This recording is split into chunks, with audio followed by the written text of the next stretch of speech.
Hi, everybody, welcome back, and thank you for your support and for spending the time with me. From the outset, please be warned that this will not be a lightweight, happy video, mainly because my frustration has been building over the last few weeks. Yes, I've made my target of 40,000 subscribers, and I am very grateful for that. But I wish I could create a miracle and just for one day talk some sense into, say, 100,000 people's heads, even if just for one day, because things are becoming more and more ridiculous by the day. But let me start right at the beginning. Why are the Sussex sugars not taken seriously? Why have they not caused the biggest stir? I will tell you why. Because they say and they post the most ridiculous things. That is why. I mean, calling Harry king and Meghan queen, saying things like Meghan is a goddess, she's the most beautiful woman in the world. Yes, she's not ugly, but definitely not the most beautiful. Anyway, you get what I'm saying. They get ridiculous, over the top, and borderline insane. And that is why they lost members, even turned people against Meghan because of their behavior, etc. And now, I'm sad to say, it is happening in the Megxit community as well. As time passes, I believe more and more that those Harkle children were conceived via IVF and likely carried by someone else. And yesterday, I found the most compelling evidence ever. But I'm going to deal with that in another video so as not to confuse the issues here. But not ever have I said, except as a joke or sarcasm, that those children do not exist. My common sense told me all along that no one, not even Harry and Meghan, can fake children for 18 to 20 years, if not longer. As children grow older, they talk and they interact with others. Can you imagine a 13-year-old going to his mates saying, "Hey guys, I earned the easiest money yesterday. All I had to do was to pretend to be this old geezer's son." Can you imagine? No, of course those children exist. The only question is who birthed them? What were the circumstances during their birth? And where are they most of the time? Who are taking care of them, etc. But for now, we have been through that. And I promise you, we are going to come back to it because what I discovered yesterday may shock you. However, with the children aside, there appears to be people and entities in the Megxit group who are really, really creating a fairy tale, an unbelievable fantasy in which Meghan and Harry are mere caricatures of themselves. Yes, indeed, not only are there no children, but now Meghan and Harry do not live in 765 Rockbridge Road and never have. I'm so sorry, guys. I really do not mean to spoil your fun and remove all those dreams and fantasies and pop the bubble, but Harry and Meghan did live at 765 Rockbridge Road, officially and physically since the 9th of July 2020. If anyone goes to the trouble to look in the Santa Barbara Montecito property records, you will see for yourself that the property was sold in July 2020 for an amount just under $14 million. I'm going to give you a link to a video I did on this ages ago. I made the video with the help of a retired accountant who worked in the banking industry and another American forensic accountant. You can have a look at the video in order to follow our journey in our bid to find out who the human was who bought the house, and to date, I can promise you that it is likely that only 2 or 3 people really know who the person or persons are behind the trust that owns the home. One of those people would be Rick Gnar, Megan's buddy, partner of her business manager Andrew Meyer in Freemark Incorporated. Rick Gnar, an attorney, successfully managed to hide the human connection to the trust owning the home, and he did so by linking the trust to shell companies, to trust, and it's this whole layer upon layer upon layer. I'm not going to explain it all again. I did it once, and that took weeks, literally weeks of work. But you can go and watch the video and rewatch it if you watched it before and can't remember the details. I myself cannot even remember the intricacies of the content of that particular video. I had to go watch it, rewatch it myself. Anyway, I titled the video The Layers of Deceit Run Deep, which I posted about 2 years ago. I'm going to put the link in the description box below so it'll be easy for you. You won't have to scroll and scroll until you find it. So basically, as that video will show you, there is no way you, me, or anyone but Rick Gnar and the mortgage holder will know who the human entity behind Real Residential Estate Trust is. Okay? So anyone pretending to know, unless you're Rick Gnar or you were the person working at the bank who did and finalized the mortgage, you won't know. And I can promise you, Rick Gnar and the mortgage holder won't tell, cannot tell, because they are all bound by confidentiality rules and laws. Yes, client attorney privilege and all that. So the house, or shall we say the trust, can belong to anyone as far as we are concerned. It could very well be a trust set up in Harry's name, Meghan's name. It could belong to King Charles, Oprah, Tyler, or Peter Pan and Tinkerbell for all we know. But Meghan and Harry have lived there most of the time since 2020. Yes, indeed. She stormed off to San Ysidro Ranch for a week or two after a disagreement. Yes, Harry has stormed off, and Harry spends time in Bitterup's penthouse in San Francisco every now and then.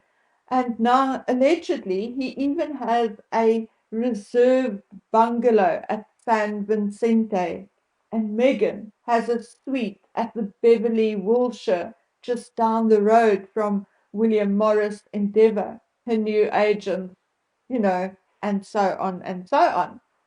But Harry and Meghan lived and still likely lives at 765 Rockbridge Road, Montecito. And I'll tell you in a minute how I know that. But first, the house being available for rental by film companies. Yes, it was. When Sergei and his ex-wife Anna owned the house, they did not live there full time. After they divorced, they did not live there full time. So yes, it was advertised and available for shoots. Not so after Harry and Meghan moved in. I know that it was still being advertised almost a year after they moved in, but that was just, let's say, a purposeful oversight. I don't think there was a single YouTube creator who did not phone that number and tried to book the place. We all tried. At first, there was some confusion, and the clerk basically read the details of the website and said she will call back, and either never did, or she phoned back and said the house was no longer available. The house was also still displayed on agents' websites for nearly a year, if not longer, although it had been sold. This was due to the fact that it drew people to their website. They did it on purpose. I mean, nice free advertising off the backs of Harry and Meghan, even though most people were just curious and were not in the market for a new home. So, the same principle applied to this particular fancy rental agent. Okay, so why did Harry and Meghan prefer to film their Netflix series and other interviews elsewhere? Yes, Meghan filmed her interview with Gloria Steinem at San Ysidro. Yes, they filmed parts of their Netflix series, at least all the interviews at another house which is currently for sale for 33 million. So why? Well, I could use my common sense and figure it out for myself, but I prefer to ask, and the answer is so simple, it is actually eye-watering. Their home, 765 Rockbridge Road, is a home housing two children and staff and household staff and security and gardening services and Archwell staff, etc., are moving about on the premises on most days. The phone rings, fridges buzz, kettles boil, lawnmowers run. Life happens on the grounds of 765 Rockbridge Road. And according to two people I emailed for their opinion, that is why Harry and Meghan preferred to conduct filmed interviews away from their home.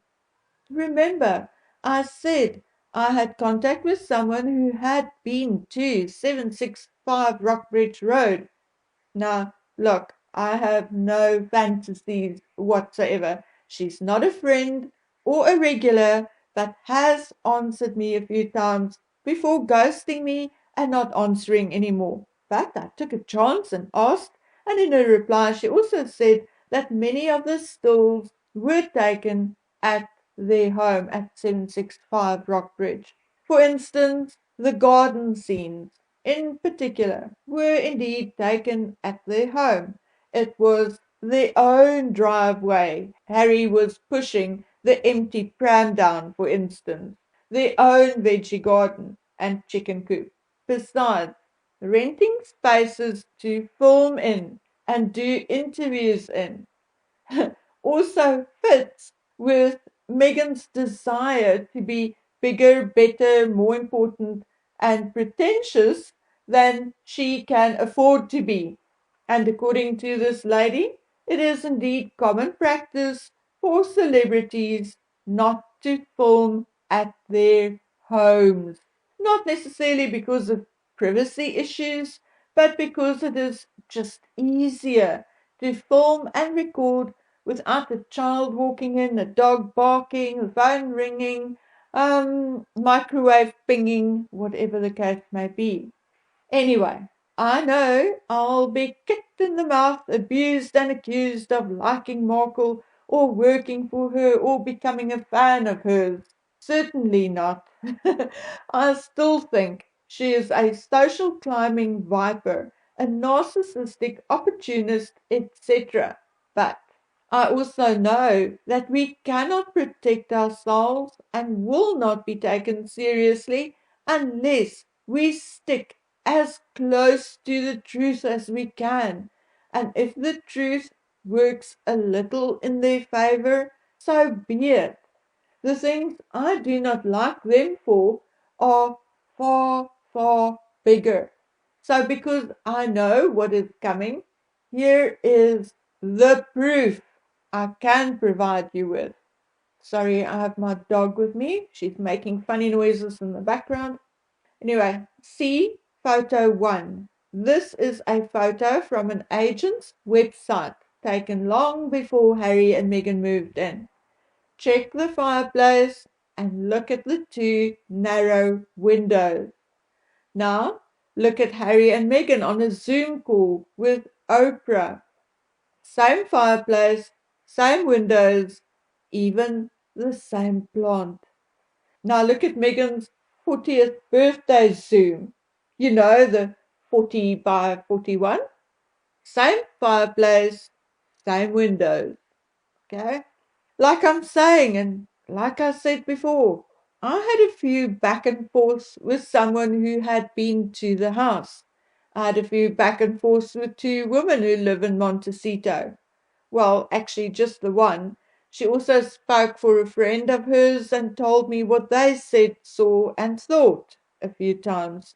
I can see no reason why either of these three people would lie to me when telling me her husband regularly see Meghan Markle and her bodyguard driving in or out of the property, or when telling me they saw Meghan Markle parading up and down in front of a certain place or shop. Even saw a sulky looking Doria pacing up and down with a young kiddie, likely Archie in tow. Whenever Meghan or Harry move anywhere, they are quite hard to miss, as they do not move anywhere without a bodyguard or two. So, to cut a long story short, I can prove to you and get even more people to prove to you that Harry and Meghan lived and likely still live at 765 Rockbridge Road, Montecito. There are many stories about them looking to move. Then we are told they want to move to Hope Ranch. Then I'm told Meghan is looking for an apartment in New York City. And now we are told they are looking at moving to Malibu. Well, as I speak here, I have found no indication that they moved out. None. And my contacts have not seen or heard anything to indicate it either. What I cannot prove to you, regardless of all the work we had done, is that Harry or Meghan or the both of them together actually own 765 Rockbridge Road. For all we know, they could be renting it from Daddy or one of their second, third, or fourth daddy. So are they really looking to move? I don't know that for a fact either. But if everything else we are hearing is indeed true, then it is very likely. If Harry is going to be away for months at a time running around in Africa, then I would guess that Meghan would want to be closer to the people she works with, closer to the places she shops at. It is also typical of a narcissist to not settle down and move regularly because no one suffers from FOMO, fear of missing out, as much as a narcissist. A narc will always think there's something bigger, better, more expensive waiting for them elsewhere. So, yes, remember, in the beginning, Meghan was called the degree wife, meaning that the marriage will likely not last longer than 3 or 5 years. Well, lo and behold, it did. But you know, it is more complex than that. They were on the move all the time, from Kensington Palace to Frogmore to Canada to Tyler Perry's home to 765 Rockbridge Road. If you consider Meghan Markle moved from Canada in the first place and they lived in some other cottage before they moved to Kensington Palace, then she had moved more times than there are years in their marriage. So, will this last move be their last move together, or will it be their first move apart, assuming they intend to move at all? But, guys, before I go, a word of caution, because regardless of what Nacho the Macho is saying, it is almost a foregone conclusion that something is off in their relationship. And I do think that divorce could be on the cards. And I'm going to stand by what I said before. Things may leak, but I don't think a formal announcement will come before the end of the year or even early next year. But you have to realize and know that it will be a roller coaster of emotions until everything is finalized, just like in all our lives. Okay? So, this will be the most dangerous time of all. Meghan Markle will be on the warpath looking to burn us to the ground because she will be blaming us, blaming the media. Like always, she will not take any responsibility herself. So be careful, very careful what you say. Yours and mine, our channels will not be the first one to be cancelled. So think twice and make sure of your facts before speaking out. Okay, guys, I want you to do me a favor. Re-listen this video if you have to and familiarize yourself with what I said. In short, basically, that the Harkles lived, likely still live, in that Montecito mansion. But regardless of being able to prove that, I cannot prove that they own it. Because in my next video, I'm going to bring you a shocker, and you will have to remember exactly what I said in this one. Okay, guys, I have to go. So until we meet again on the next one, please take good care of yourselves. Bye.